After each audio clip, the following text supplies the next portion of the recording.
Irmãos, quero convidá-los a abrirem suas Bíblias. Carta de Paulo aos Colossenses.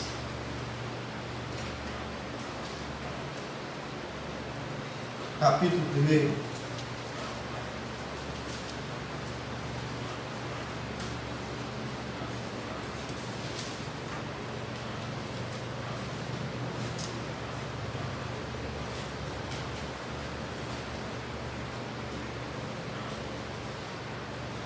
Colossenses, capítulo 1,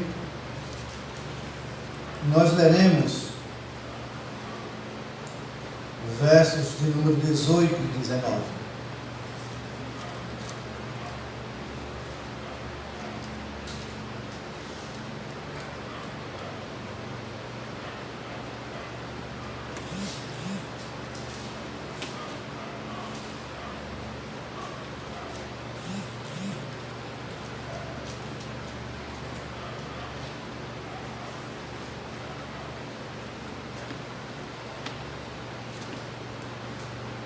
Assim diz a palavra do Senhor. Ele é a cabeça do corpo da igreja. Ele é o princípio, o primogênito de entre os mortos, para em todas as coisas ter a primazia. A primazia. Porque aprove a Deus que nele residisse toda a plenitude. Que Deus nos abençoe com a porção da sua palavra lida. Amém.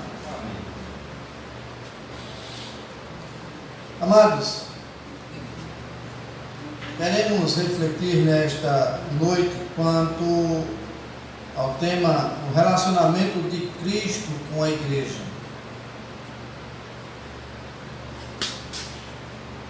Nós vimos na semana em que aqui estávamos, 15 dias atrás, e pensamos quanto à excelência da pessoa de Cristo na obra da criação, dos versos 15 ao verso 17. E vamos dar continuidade hoje nos versos 18 e 19, observando aquilo que Paulo ele estava mostrando, advertindo aquela igreja de Colossos quanto aos falsos mestres, quanto aos falsos ensinadores, quanto aos falsos, as falsas doutrinas que ali estavam sendo disseminadas, que já em toda a cidade já era comum. No entanto, estava também sendo levada para a igreja de Colossos, a igreja de pessoas que de fato tiveram encontro com Cristo Jesus, porém estava agora sendo assolada pela mensagem em que Cristo não era divino, em que Cristo era um homem como outro qualquer. No máximo o que Cristo tinha era um homem diferente dos demais.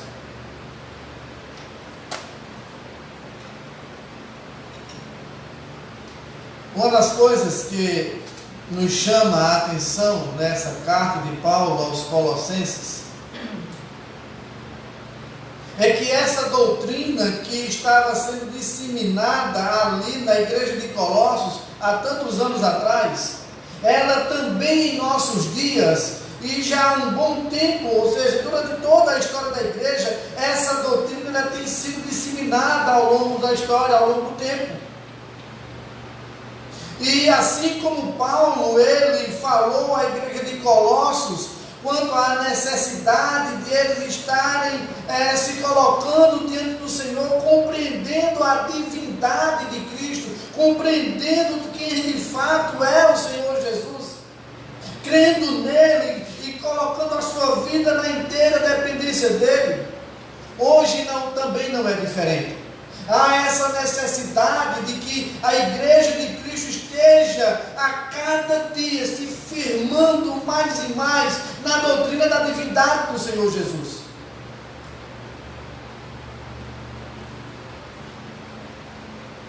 E essa doutrina ensinada por Paulo ali à igreja de Colossos apresenta Cristo como o Salvador, como o divino Criador. e como aquele que tem sustentado o seu povo.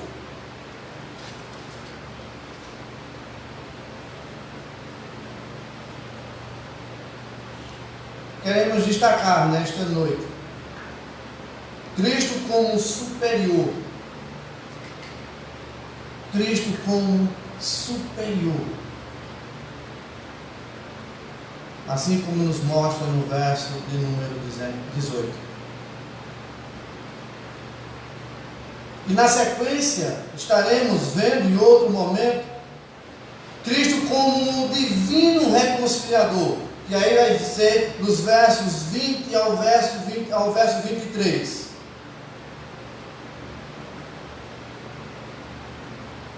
Paulo, amados, ele continua em apresentar àquela igreja de Colossos, àqueles irmãos ali que estavam sendo atordoados quanto a uma mensagem diferente daquilo que eles ouviram, daquilo que eles aprenderam, daquilo que eles aceitaram. A mensagem que mostrava que Cristo era suficiente para os homens, que Cristo era suficiente para as suas vidas, que Cristo era suficiente para a igreja dele, para o seu povo. E ele continua descrevendo Cristo para aqueles irmãos.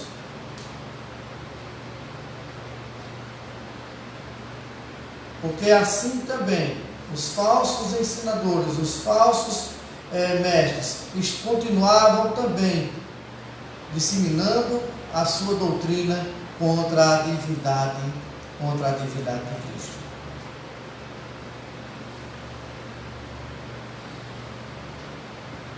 Mostrando ali para aquela igreja as doutrinas humanas, em que Cristo ele era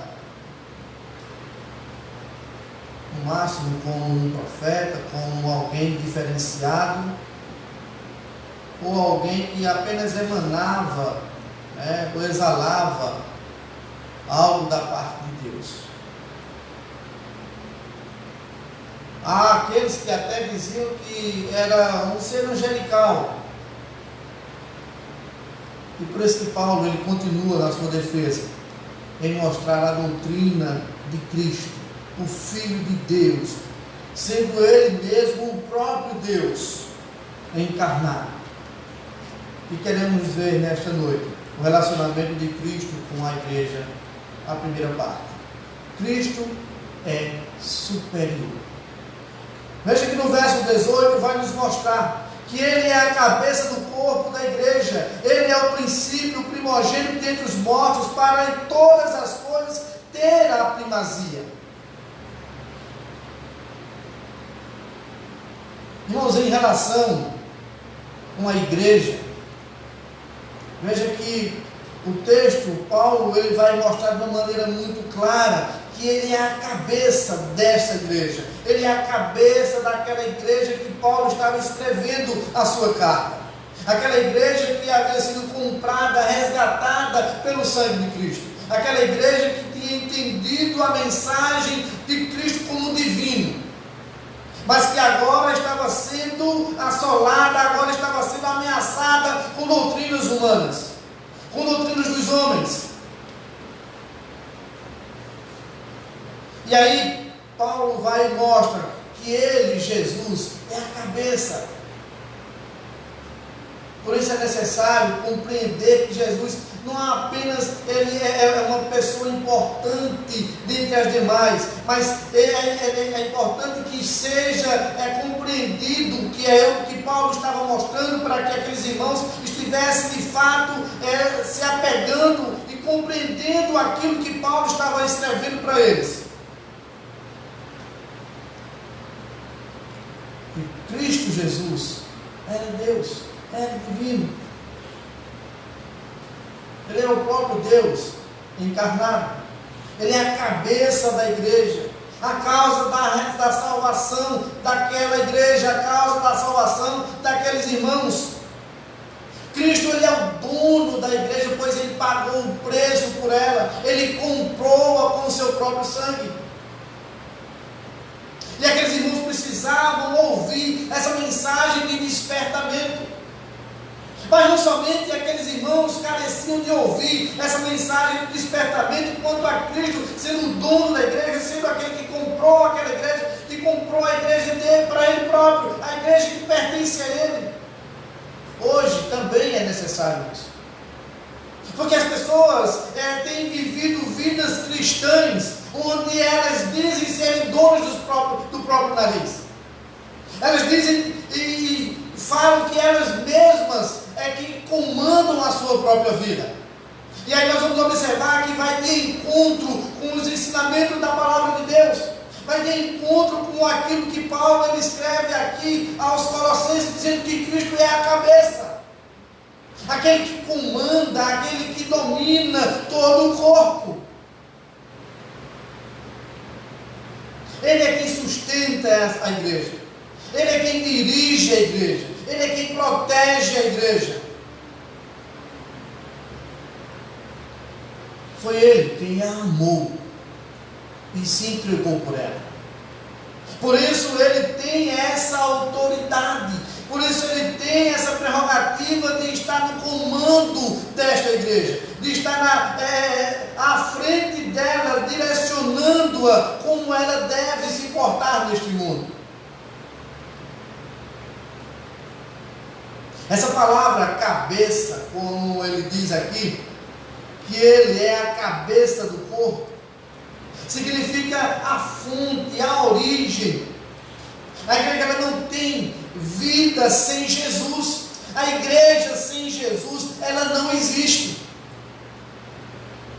Por isso que quando o homem ele passa a ter as decisões humanas, a coisa começa a desandar. A coisa começa a se desvirtuar, a coisa começa a estar vivendo de forma contrária às Escrituras Sagradas. E é necessário parar, analisar, refletir e observar o que a Bíblia nos ensina, que Cristo é quem deve estar no comando, não é o homem não. O homem de si mesmo nada tem. O homem de si mesmo nada é. O homem de si mesmo nada pode. Ele carece do Senhor Jesus para lhe orientar, para lhe guiar, para lhe dizer como deve ou não andar. Ele é a cabeça que comanda, que dirige. Não esqueçamos, nós estávamos mortos. Ele foi quem nos deu vida.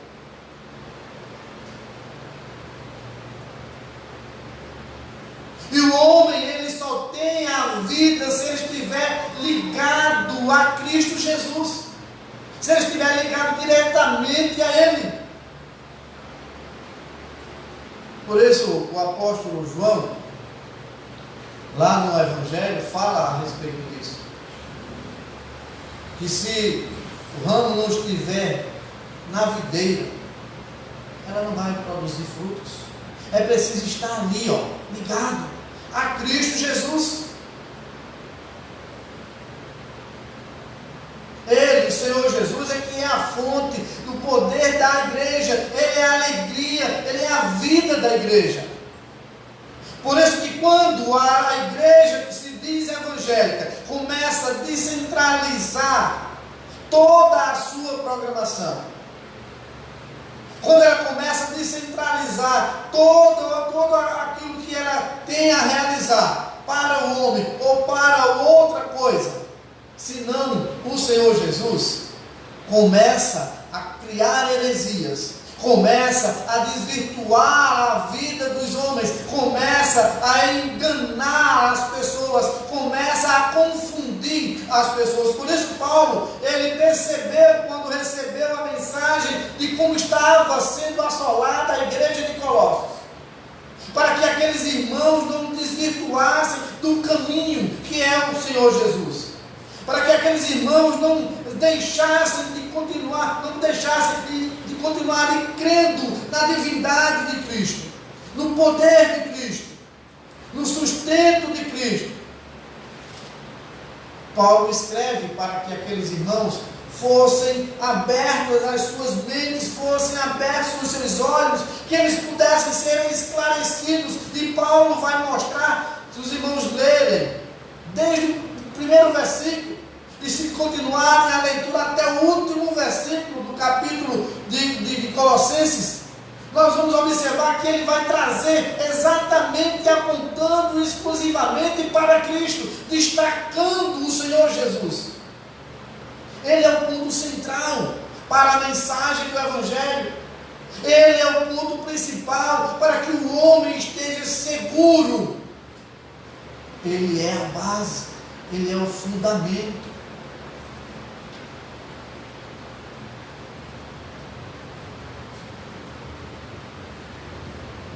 Em Atos capítulo 17, verso 28, a parte A diz assim: pois nele vivemos, nos movemos e existimos. Sem Cristo, amados, nada podemos fazer.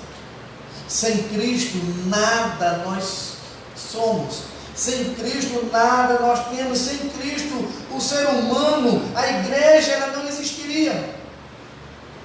A palavra cabeça também significa aquele que governa, aquele que controla, aquele que dirige. A igreja não tem uma outra cabeça, como muitos dos homens colocam. Muitos religiosos aí têm colocado certos homens como sendo a cabeça da igreja, como sendo o centro daquela igreja, como sendo o guia daquela igreja. E aí tirou a centralidade que é para ser de Cristo Jesus, para colocar no homem, para colocar em pessoas, ou até mesmo em coisas. Mas, amados, somente Cristo é a cabeça da igreja. E aí nós vamos observar o que nos diz lá em Mateus capítulo 16. Olha só o que nos diz o verso de número 18. Um texto já conhecido e que por muitos tem sido desvirtuado, tem sido entendido de maneira equivocada. Aqui diz a palavra do Senhor, Mateus 16, verso 18. Também eu te digo que tu és Pedro, e sobre esta pedra edificarei a minha igreja, e as portas do inferno não prevalecerão contra ela. Amados, quantos nos dizem que a igreja ela está fundamentada na pessoa do apóstolo Pedro? E aqui o texto não fala isso. Aqui há um engano, um equívoco quanto ao entendimento do que o texto está falando. O texto aponta para o Senhor Jesus, não para Pedro. O texto mostra e fala de uma maneira muito clara que é sobre Jesus que a igreja está sendo edificada. Não é sobre Pedro. É sobre Cristo que a igreja ela é fundamentada. Ele é a base para que essa igreja ela cresça, desenvolva.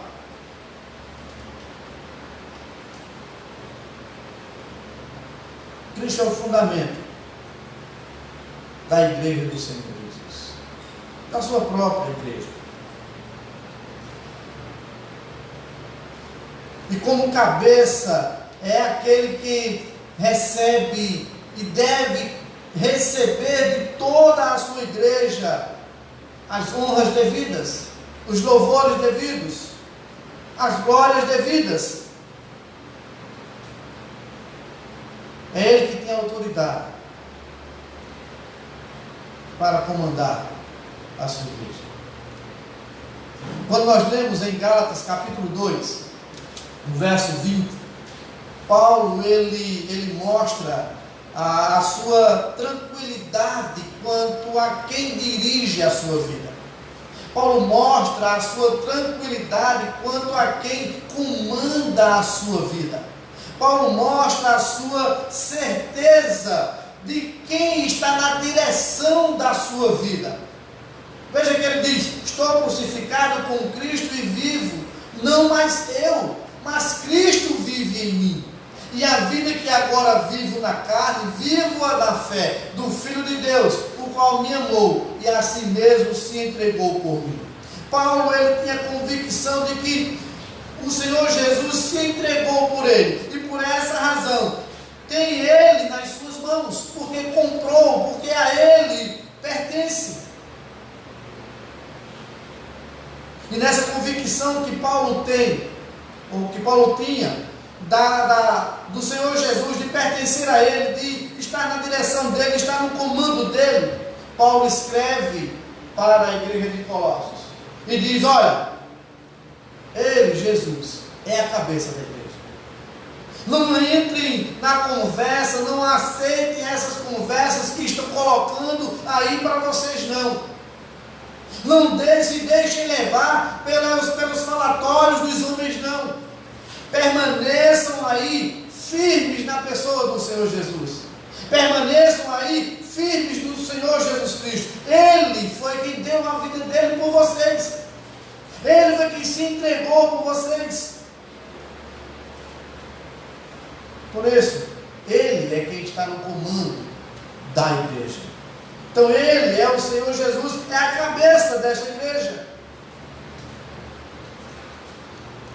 É a cabeça do corpo, que comanda, que dirige, que está no controle de todo o corpo.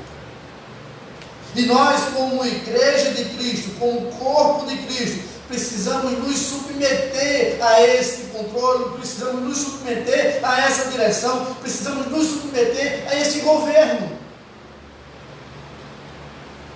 Como existem pessoas que se dizem cristãs teimosas.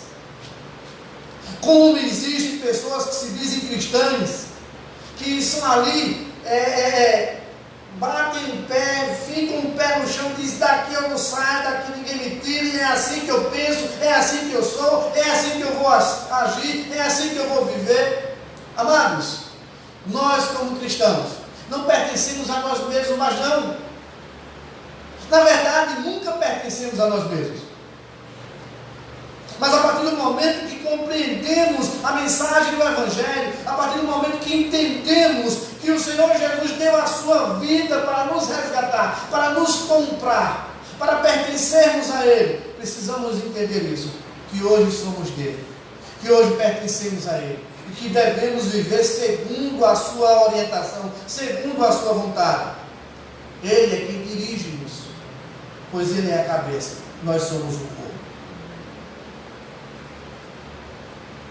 Mas o texto ele continua, amados, dizendo mais algo, diz assim: ainda ele é o princípio.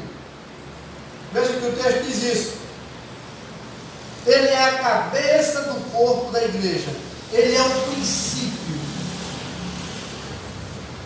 Isso significa que Cristo é a fonte da igreja. Que Cristo é o começo da igreja. A igreja tem a sua origem nele, no Senhor Jesus. Por isso ele é superior. Por isso ele é aquele que está no comando da igreja. Tudo pertence a ele. Se nós observarmos o que foram vistos nos versículos anteriores, nós vamos compreender isso. Tudo foi criado por ele e para ele. No Evangelho de João diz: sem ele nada do que foi feito se fez, tudo pertence a ele. Ele é o princípio, aquele que é a origem da igreja. Mas diz que ele não somente é o princípio, mas ele é o primogênito dentre os mortos. E aqui vai fazer alusão quanto à ressurreição de Jesus, que marca o começo de uma nova criação, sendo o primeiro a ressuscitar dentre os mortos. Ele, Cristo, inaugura uma nova era prenunciada pelos profetas lá no Antigo Testamento, e que está registrada lá em Atos capítulo 2, versos 29 ao verso 36, que está também registrada em Atos capítulo 13, versos 32 ao 35. E ali ele funda uma nova humanidade em si mesmo, para substituir a velha humanidade Adão. A sua própria ressurreição é uma antecipação, amados, da ressurreição que todos os seus filhos, todos os seus servos, todos aqueles que pertencem à igreja de Cristo estarão também tendo o privilégio de serem ressuscitados para a eternidade com Ele. Quando nós lemos na carta de Paulo aos Coríntios, no capítulo de número 15, abra sua Bíblia e acompanhe a leitura. 1 aos Coríntios, capítulo 15, versos 20 ao 28, que diz assim: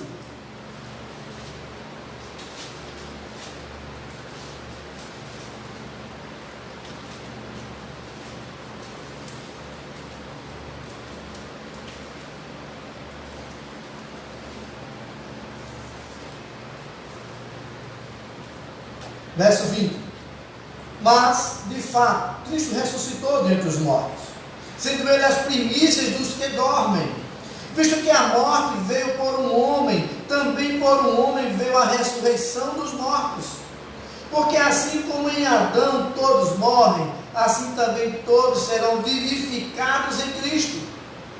Cada um, porém, por sua própria ordem. Cristo as primícias, depois os que são de Cristo na sua vinda. E então virá o fim, quando Ele entregar o reino a Deus e Pai, ao Deus e Pai, quando houver destruído todo o principado, bem como toda a potestade e poder, porque convém que Ele reine até que haja posto todos os inimigos debaixo dos pés.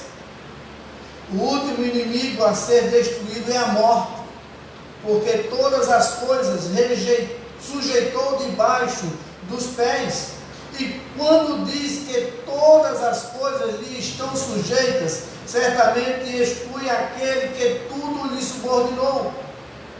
Quando, porém, todas as coisas lhe estiverem sujeitas, então o próprio Filho também se sujeitará àquele que todas as coisas lhe sujeitou, para que Deus seja tudo em todos.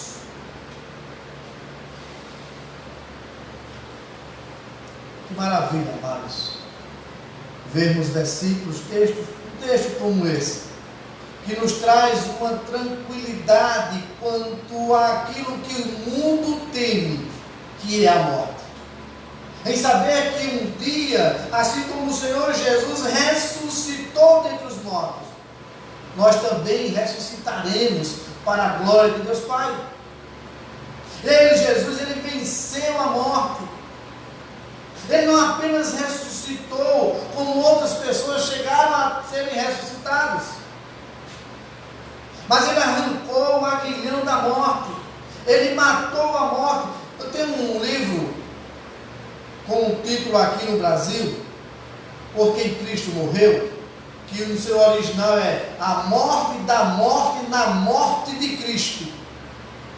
A morte da morte na morte de Cristo. Então, quando Cristo morreu naquela cruz do Calvário, quando Cristo se entregou ali naquela cruz, que ao terceiro dia, depois ele ressuscitou, ele venceu a morte. Por isso que o título do livro é A Morte da Morte na Morte de Cristo, porque ali foi o início da vitória do Senhor Jesus.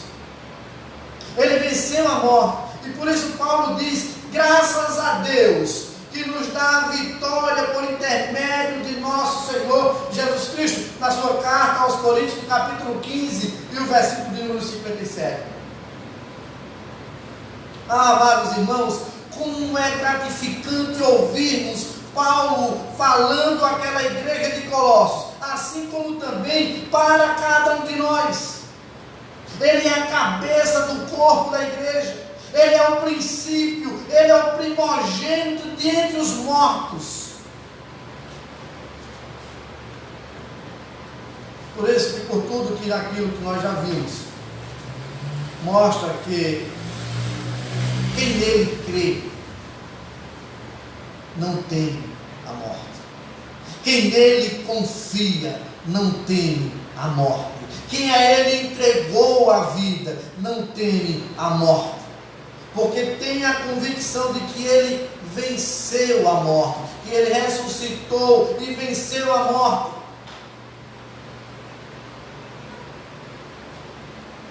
Quem nele crê não morre eternamente. Quem nele crê também é vencedor sobre a morte, por isso não teme ela. Há uma grande questão em relação a isso, quando as pessoas passam a questionar: então, você não tem medo de morrer?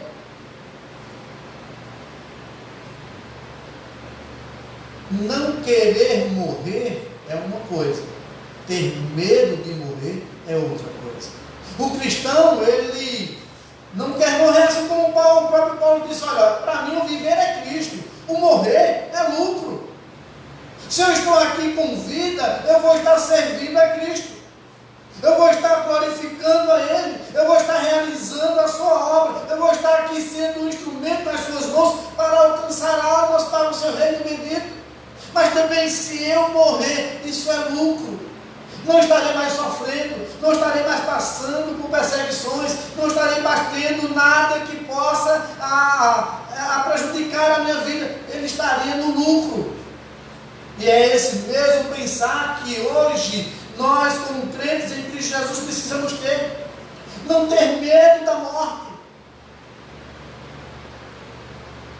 Enquanto, amados, estivermos neste mundo, precisamos continuar propagando Cristo como a solução para a vida dos homens, como a única solução para a vida dos homens.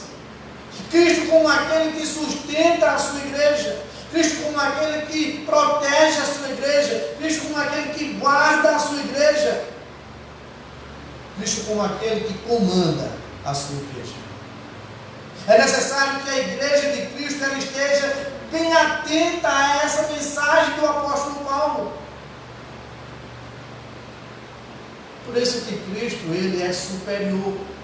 É isso que ele está mostrando para aquela igreja, para que eles estivessem não se deixando ludibriar pelos ensinamentos errôneos, para que aqueles irmãos pudessem firmar a sua fé, continuar a sua fé firmada no Senhor Jesus.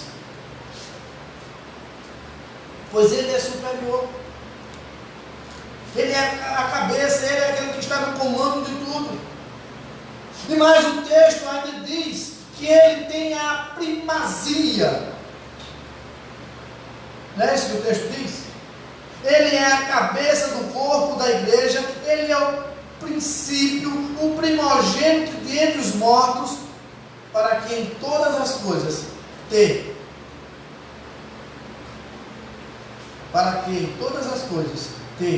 a primazia. Ou seja, para que Ele possa estar ocupando na igreja o primeiro lugar em tudo. Amados, precisamos não desvirtuar aquilo que é de Deus. Precisamos não mudar aquilo que as Escrituras têm nos ensinado. Precisamos permanecer firmes naquilo que ela nos ensina. Precisamos continuar firmes nos ensinamentos das Escrituras, entendendo de que é por ela que nós somos guiados e direcionados.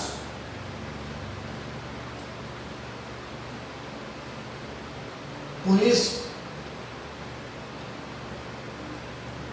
quando se está ali, tendo Cristo como a primazia, como o primeiro lugar, como aquele que está ali no comando e tudo, se coloca um escudo, se coloca um bloqueio, não se dá mais brecha, não se abre espaço, não se encontra um vazio mais para que se coloque outros em seu lugar. Nós estamos observando na sexta-feira o livro de Eclesiastes. Por Salomão não está buscando o único Deus verdadeiro e assim começar a aceitar os deuses das mulheres as quais ele tomou para si. E aí ele começou a querer dividir o Deus Todo-Poderoso. E um vazio enorme passou a existir na sua vida. E esse vazio ele tentou buscar por alguns meios, de algumas maneiras, buscando a ciência humana, mergulhando nas orgias, mergulhando na bebedeira, mergulhando nos prazeres carnais, mergulhando e dedicando parte da sua vida, do seu dia, quanto a construções, dedicando-se ao trabalho, achando que todas essas coisas e outras mais poderiam preencher aquele vazio que estava na sua vida. E esse vazio aconteceu porque ele desvirtuou-se do caminho do Senhor. E amados, não é diferente dos nossos dias. Se por pequeno passo que se dê, o inimigo vai tentar fazer uma cratera enorme quanto aquilo. Por isso precisamos nos apropriar daquilo que a palavra de Deus nos ensina e continuarmos tendo a nossa fé firme em Cristo Jesus.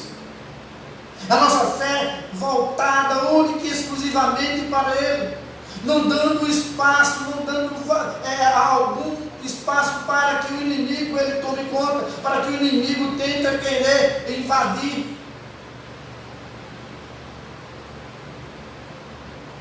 Não adianta querer dividir o lugar daquele que tem a primazia. É dele, é para ele, é por ele.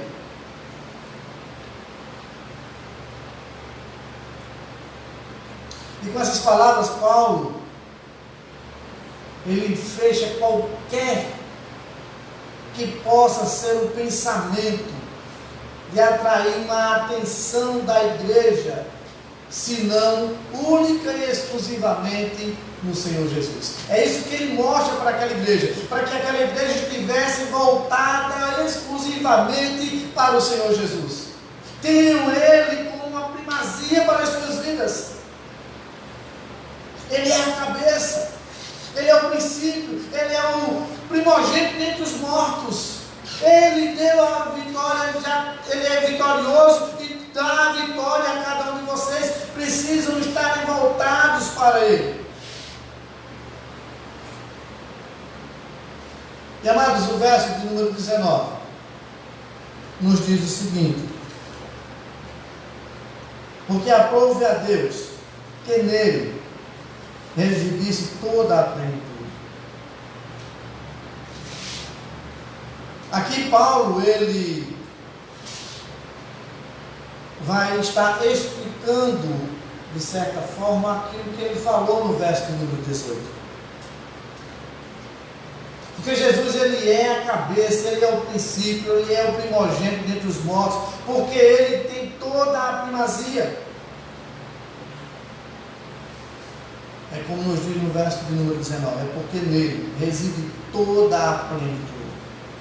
Essa palavra plenitude é a soma total de todo o divino poder do Senhor Jesus, por toda a eternidade. Veja aí dois textos, vejamos aqui dois textos, Mateus capítulo 28, verso de número 18.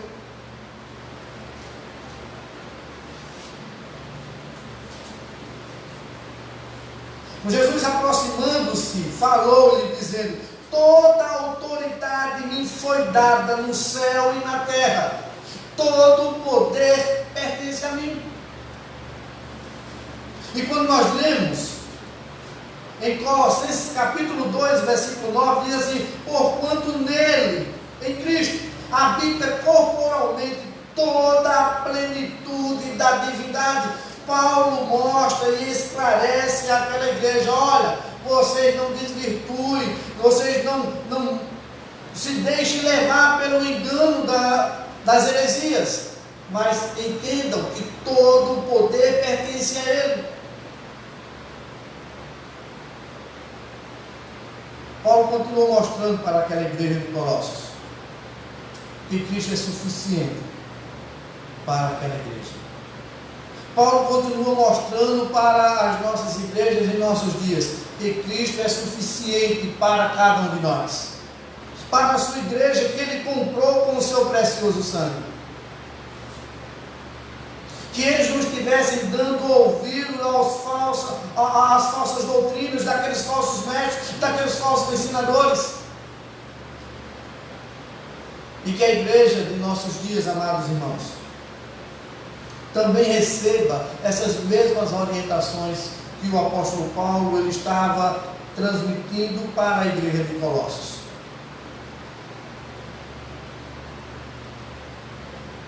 E eu finalizo deixando duas implicações importantes. Primeiro, Jesus Cristo é tudo o que nós necessitamos. Jesus Cristo é tudo o que nós necessitamos. Nada mais vai suprir toda a nossa vida senão Jesus. Somente Ele. Ele é tudo o que nós necessitamos. Ele é tudo o que nós precisamos. Nada além dele. Segundo, que o Pai, Ele se agrada quando o seu Filho, Jesus Cristo, recebe o primeiro lugar em tudo na vida daqueles que se dizem serem cristãos. Então, Deus, Ele é glorificado na vida daqueles que têm em Jesus, o Senhor Jesus, a primazia. Deus é glorificado na vida pelos quais tem em Jesus o primeiro lugar. Ele, Jesus, é tudo para a sua vida. Então, é preciso que nós estejamos continuando a glorificar ao nosso Deus. Que Deus, assim como orientou aquela igreja de Colossos, Ele possa orientar a igreja de Cristo dos nossos dias. Não nos deixando levar pelas heresias, não nos deixando levar pelas falsas doutrinas, não nos deixando levar pelos falsos mestres, por aqueles que se intitulam homens superiores a outros. Não nos deixemos levar por esses, mas busquemos nos apropriar cada vez mais daquilo que a Bíblia nos ensina, que Cristo é a cabeça do corpo da igreja, que Cristo é o princípio de tudo, Ele é a origem da salvação, que Cristo é o primogênito de entre os mortos, dando a nós uma garantia de uma eternidade ao seu lado, porque um dia estaremos ressuscitando para a glória de Deus Pai. Porque há quem pregue que morreu, acabou, encerrou, é aniquilamento total. A Bíblia não nos ensina isso. Há dois caminhos. Há o caminho que estará eternamente com Deus, gozando das bênçãos celestiais, e há o caminho distante de Deus, sofrendo a penalidade de destruição eterna. Mas ele diz que Ele é a cabeça, Ele é o princípio, o primogênito de todos entre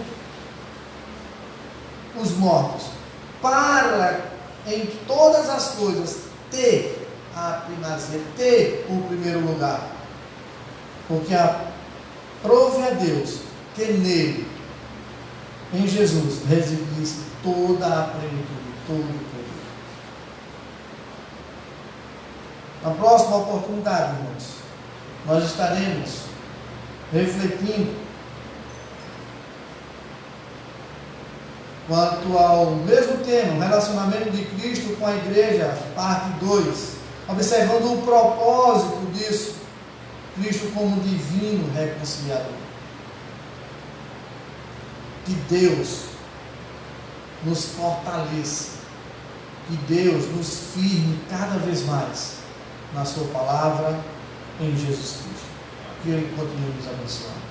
Amém.